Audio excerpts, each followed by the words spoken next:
పట్టాయనా నా మనసు సంతోషం అనిపించానా బామరా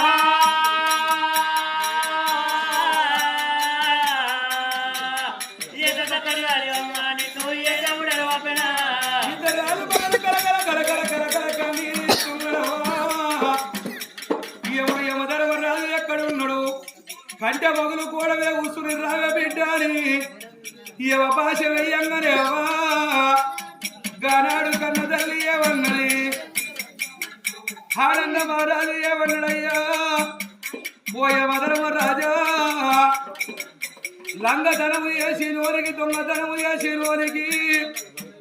జైల్లో పడ్డ ఖైదుకుని శిక్ష పడేటప్పుడు 5 నిమిషాల సేపు సెలవు ఇస్తారు తండ్రి 5 నిమిషాల సేపు నాకు సెలవు ఇస్తే నా బిడ్డను తీసుకుపోయి నా కొడుకుల చేతులు పెట్టి కోడళ్ళ చేతులు పెట్టి తండ్రి ఇక నేను వస్తాను తరాలు మగలో కన్న బిడ్డని ఎత్తుకోరి అయ్యో రామ రామ